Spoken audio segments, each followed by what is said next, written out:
2014 CPM Vadakkanchery councillor Jayanthan ഉൾപ്പെടെ 4 പേർ തന്നെ പീഡിപ്പിച്ചുവെന്നാണ് യുവതിയുടെ ആരോപണം. ഭർത്താവിന്റെ അസുഖവിവരം പറഞ്ഞ് കാറിൽ കൊണ്ടുപോയി പീഡിപ്പിക്കുകയായിരുന്നു. ജയന്തൻ, ബിനീഷ്, ജനീഷ്, ഷിബു കൗൺസിലറാണ് വടക്കാഞ്ചേരിയിലെ. പേര് ജയന്തൻ. 2 വർഷത്തിനു ശേഷം 2016 ഓഗസ്റ്റ് 14 പരാതി നൽകിയത്. പരാതി നൽകാനെത്തിയപ്പോൾ പോലീസ് സ്റ്റേഷനിൽ നിന്ന് ക്രൂരമായ അനുഭവമാണ് ഉണ്ടായതെന്ന് യുവതി പറഞ്ഞു. പേരാമംഗലം സിഐക്കെതിരെ ഗുരുതരമായ ആരോപണമാണ് യുവതി ഉന്നയിച്ചത്.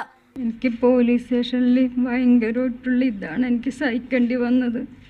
കാരണം ഞാനല്ല തെറ്റ് ചെയ്തത്. പക്ഷേ ഇതറിഞ്ഞ് കേസ് കൊടുത്തപ്പോൾ തൊട്ട് രാത്രി വരെ ഇരുത്തുക, പിന്നെ 3 ദിവസം ഇതിനു വേണ്ടി തന്നെ രാവിലെ ചെല്ലുക, രാത്രി വരെ ഇരുത്തുക.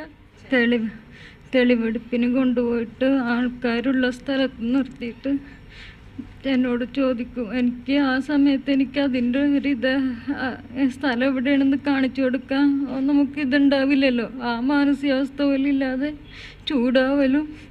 മാനസിക പീഡനം സഹിക്കാനാവാത്തതിനാൽ കേസ് പിൻവലിക്കാൻ തീരുമാനിച്ചു. മജിസ്ട്രേറ്റിന് മുൻപിൽ മൊഴി നൽകാൻ പോയപ്പോഴും സമ്മർദ്ദം തുടർന്നു. മജിസ്ട്രേറ്റിന്റെ മുമ്പിൽ മൊഴി മാറാൻ വേണ്ടി ഇരുത്തി പഠിപ്പിച്ചു വന്നു. മൊഴി മാറണം, അല്ലെങ്കിൽ എൻ്റെ ഭർത്താവിനെ അന്ന് കാറിൽ പിടിച്ചു വെച്ചിട്ടായിരുന്നു എന്നെ മജിസ്ട്രേറ്റിന്റെ മുമ്പിലേക്ക് വിട്ടത്.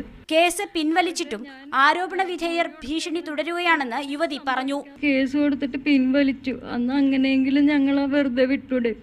പിന്നെ ഉപദ്രവിക്കുമ്പോൾ പിന്നെ ഞങ്ങൾ ഒളിച്ചു മാറി നടക്കുക. അവർ പിന്നെ ഇതായിട്ട് ഞങ്ങൾ ഉപദ്രവിക്കുക. സ്വന്തം ഇപ്പം ആ വീഡിയോ തൃശ്ശൂരിലേക്ക് കാലുകുത്തിയിട്ട് 3 മാസമാകാൻ പോണു. ഡബ്ബിംഗ് താരം ഭാഗ്യലക്ഷ്മിക്കും അവതാരക പാർവതിക്കുമൊപ്പം എത്തിയാണ് യുവതിയും ഭർത്താവും വെളിപ്പെടുത്തൽ നടത്തിയത്. മീഡിയ 1 തിരുവനന്തപുരം.